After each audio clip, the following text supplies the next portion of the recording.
मंगेशकर रुग्णालयाबद्दलची चौकशी करणाऱ्या समितीचा प्राथमिक अहवाल आला आहे। अजून 2 अहवाल येणं बाकी आहे। त्यापैकी एक अहवाल हा मंगेशकर रुग्णालय धर्मदाय नियमावलीचं उल्लंघन करतो की नाही आणि तनिषाच्या मृत्यूला जबाबदार कोण याची चौकशी करणारा दुसरा अहवाल असेल। दरम्यान प्राथमिक अहवालाची प्रत राज्य महिला आयोगाला आरोग्य विभागाच्याकडून सादर करण्यात आली। अहवालातील सर्व बाबी रुग्णालयाने स्वीकारलेल्या नाहीत, तरीही चूक झाली हे त्यांनी मान्य केलंय। मंगेशकर रुग्णालयाचा वाद पेटला तो तनिषा भिसेला रुग्णालयातून निघून जावं लागल्यानं।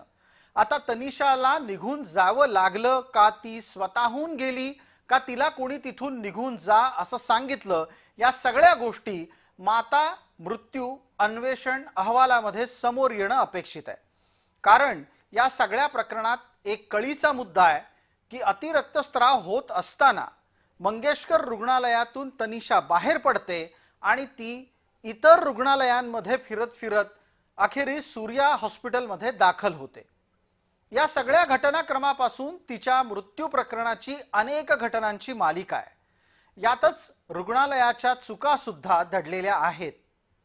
रक्तस्राव सुरू झाल्याच्या नंतर तनिषा भिसे हिला पुण्यातील दीनानाथ मंगेशकर रुग्णालयामध्ये आणण्यात आलं। 10 लाख भरा नंतर ऍडमिट होऊ असं रुग्णालयानं सांगितल्याचा कुटुंबियांचा आरोप आहे। 2.5 लाख रुपये आधी भरू उर्वरित नंतर भरतो असं सांगून रुग्णालयानं मात्र दाखल करून घेण्यास नकार दिला असा आरोप कुटुंबानं लावला। वैद्यकीय सहायता कक्षातून फोन येऊन सुद्धा ऐकलं गेलं नाही ही तक्रारही त्यांनी केली। 2 ते 3 तास त्यातच वाया गेले असंही कुटुंबियांनी म्हटलं। आणि याचमुळे तनिषाला इतर रुग्णालयांमध्ये नेण्यात आलं। त्यात आधी सूर्या हॉस्पिटल आणि नंतर मणिपाल इथं तनिषाला नेलं। सूर्या हॉस्पिटलनं दुसऱ्या रुग्णालयात तनिषाला अचानक पाठवलं कारण तिची तब्येत बिघडली होती। एव्हाना तनिषानं 2 मुलींना जन्म दिला होता। मणिपाल रुग्णालयात तिचा मात्र उपचाराच्या अभावी मृत्यू झाला का हे तपासाचा भाग आहे। आमदाराच्या पीएच्या पत्नीचाच 10 लाख रुपये भरले नाही म्हणून मृत्यू झाल्याचा आरोप कुटुंबानं केला।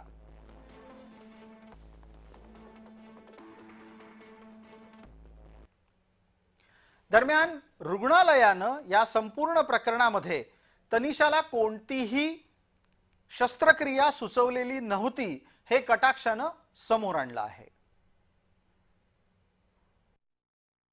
आणि मी मागाशी सांगितलं हा पहिलाच अहवाल आहे। आणखी 2 अहवाल येतील आणि त्या अहवाल सगळे माननीय मुख्यमंत्री यांच्याकडे सबमिशन होईल आणि त्या तिन्ही अहवाल एकत्रीकरण करून नक्कीच पुढचा जो कठोर शासनाचा भाग आहे तो नक्की होईल। मला असं वाटतं की या प्रकरणामध्ये डॉक्टर घैसेसाठी त्यांच्यावर गुन्हा दाखल झाला पाहिजे। मी तर म्हणेल की त्यांचं जे वैद्यकीय सर्टिफिकेट आहे त्याच्यावरही आपण खऱ्या अर्थानं नाच आणली पाहिजे। Patient was never pressed for any surgery and this is under the investigative committee. All our reports, findings, camera footing, where she was in the room, everything is handed over to the government. Dinanath Mangeshkar रुग्णालयाच्या वर्तणुकीतली पहिली चूक होती ती म्हणजे 10 लाखाचं deposit मागणे। अनामत रक्कम न मागण्याची परंपरा असलेल्या या रुग्णालयामध्ये एका कागदावर तशी अनामत रक्कम भरा असं लिहिलं गेलं आणि या प्रकारानं रुग्णालयाच्या अडचणींची खरी सुरुवात झाली। डिपॉझिट फक्त हाय व्हॉल्यूमच्या पेशंट जे होते त्यांच्यामध्येच होते आणि तेही पेशंट गरीब असले तर घेत नव्हते। जे पेशंट भरू शकतात त्यांच्याकडनं घेत।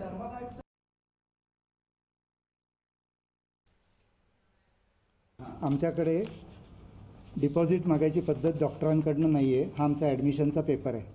त्या पेपरवर खर्चाचे अंदाजपत्रक असे लिहिलेले, हा छापील पेपर प्रत्येक रुग्णाला हा दिला जातो। हा भिसेंना नाही, every single patients get this paper. Doctor याच्यावर लिहितात पेशंटचं नाव, त्याला कोण डॉक्टर ऑपरेट करणार आहेत, शस्त्रक्रिया करणार आहेत का नाही करणार आहेत, खर्च किती होईल।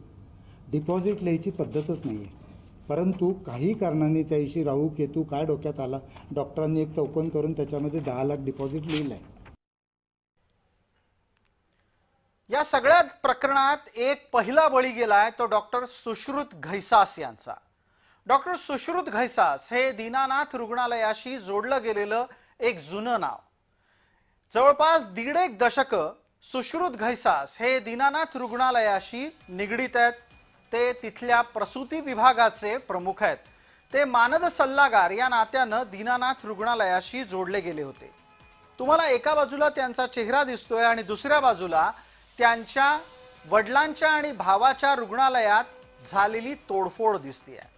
भाजपाच्या अतिउत्साही कार्यकर्त्यांनी सुश्रुत घैसासांच्या भावाच्या रुग्णालयावर हल्लाबोल केला।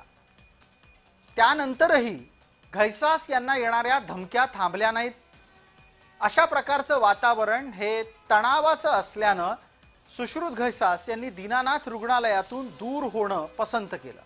मात्र तनिषा भिसे मृत्यू प्रकरणाच्या प्राथमिक अहवालात त्यांच्यावर ठपका ठेवण्यात आलाय, हेही इथे नोंदवावं लागेल। की डॉक्टर सुश्रुत घैसास जे या सर्व प्रकरणाच्या वादळाच्या मध्यभागी आहेत, ते आमच्याकडचे मानद प्रसूती व स्त्रीरोग तज्ज्ञ आहेत। म्हणजे ते हॉस्पिटलचे एम्प्लॉई नाही आहेत, पण ते कन्सल्टंट म्हणून गेली 10 वर्ष आमच्याकडे काम करतात। त्यांनी आज रोजी रुग्णालय प्रशासनाकडे आपला राजीनामा सुपूर्द केला।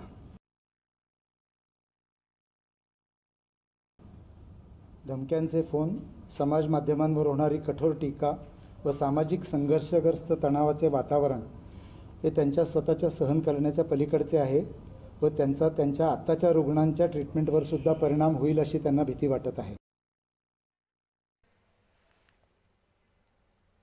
या सगळ्या वादामध्ये दीनानाथ मंगेशकर रुग्णालयातल्या अनेक वर्तणुकीतल्या चुका अधोरेखित झाल्या। आत्ता फक्त आणि फक्त दीनानाथ मंगेशकर रुग्णालय हे या निमित्तानं निशाण्यावर आहे, पण अशी अनेक रुग्णालयं आहेत की जी याच पद्धतीनं वागतात, अशाच चुका करतात। सरकार आता चुका करणाऱ्यांना माफ करणार नाही आणि चुका करताना माफ करणाऱ्यांना ते आपला आणि परका असा भेदभाव करणार नाहीत, अशी किमान अपेक्षा आहे। विशेषतः या भागामध्ये तुर्तास इतकंच। आपण पाहत रहा फक्त जय महाराष्ट्र।